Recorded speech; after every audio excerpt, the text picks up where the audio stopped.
me présente, donc je m'appelle Patrick Dorcier, je suis responsable de qualité pour le groupe Barbier, qui est une société d'extrusion de films polyéthylène. Donc la société Barbier, c'est une entreprise qui a été créée en 1955 en Haute-Loire. Aujourd'hui, effectivement, on est une entreprise de plus de 800 personnes qui intervient donc sur la transformation de films polyéthylène pour différents secteurs d'activité, donc pour l'industrie, pour le monde agricole et puis aussi pour la sacherie grande distribution.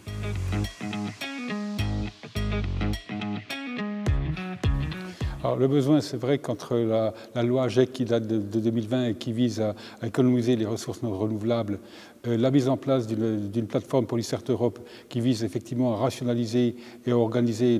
l'incorporation de matières recyclées en Europe, il nous a semblé important qu'il y ait un référentiel français qui s'intéresse à l'incorporation de matières plastiques recyclées dans les différents produits, d'où effectivement, comme ce référentiel est sorti au point de vue national, ça nous a semblé pertinent de faire la démarche auprès du LNE pour avoir cette certification. Donc c'est un référentiel qui a été co-construit par IPC, le Centre technique des industries de la plasturgie et des composites, et le LNE.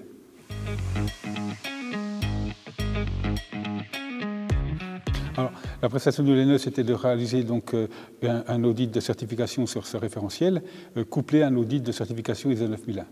Donc l'avantage, c'est qu'effectivement, le LNE connaît très bien notre métier, de par les certifications qu'il a déjà fait depuis des années sur notre système de management de la qualité. Et donc, du coup, de joindre les deux audits, ça offrait l'avantage d'avoir effectivement une plus grande expertise du LNE dans ce domaine-là.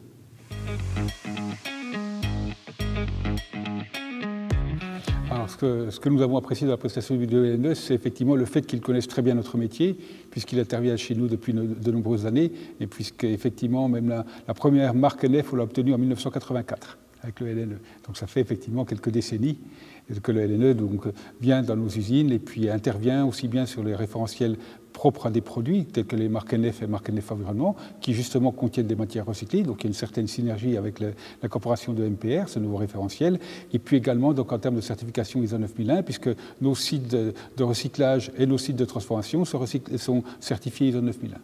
Donc, ça a été effectivement de rencontrer des auditeurs qui parlent le même langage que nous, qui connaissent notre process, qui connaissent notre métier. Donc, on n'a pas besoin, effectivement, à l'arrivée d'un nouvel auditeur, de faire preuve de pédagogie pour expliquer notre procédé, expliquer nos machines, exprimer notre organisation, puisque tout est déjà maîtrisé de par l'antériorité. Donc, ça a été vraiment un point très positif. Bien qu'effectivement, on n'ait pas eu d'écart relevé lors de cet audit, ça nous a permis de mettre en évidence et peut-être des pistes de progrès sur la maîtrise des pourcentages de matières recyclées et sur la traçabilité de ces mêmes matières.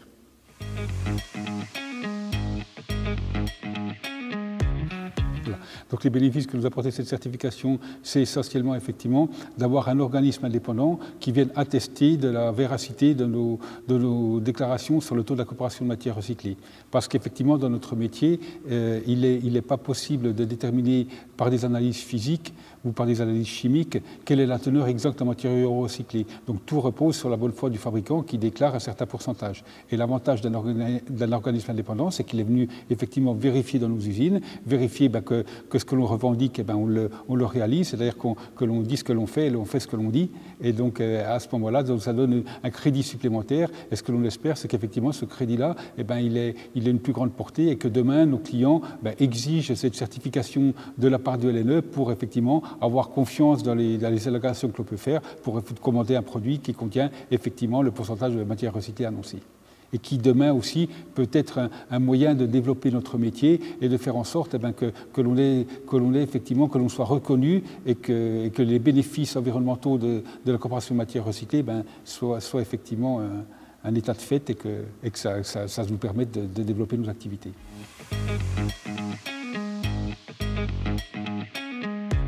Pour l'avenir, ce que l'on souhaite, c'est qu'effectivement, qu'on réussisse à incorporer de plus en plus de matières recyclées dans nos productions. Donc vous avez compris qu'effectivement, c'est déjà dans nos gènes depuis un certain nombre d'années, puisque notre premier site de recyclage date de 1980. Donc on recyclait à l'époque nos propres déchets de production pour après se diversifier et puis incorporer de plus en plus de déchets post-consommation, ce que l'on fait aujourd'hui, puisqu'on a 2 entités de recyclage qui au total font plus de 35 000 tonnes de produits par an sur 140 000 tonnes de produits fabriqués. Et donc, on veut effectivement maximiser l'utilisation de ces matières recyclées pour améliorer notre empreinte carbone, pour effectivement s'inscrire dans une démarche d'économie circulaire. On le voit bien, puisqu'effectivement, en plus, l'économie circulaire chez nous, elle a tout son sens, puisque si vous visitez nos usines, vous pourrez voir qu'on a des usines de fabrication de films agricoles, avec ces films agricoles qui sont collectés et qui vont dans nos usines de recyclage, qui physiquement est juste au-dessus. Donc, la bouffe de l'économie circulaire, en venant chez nous, on la voit directement, et c'est ce que l'on veut mettre à l'avant, et c'est la direction dans laquelle on va aller.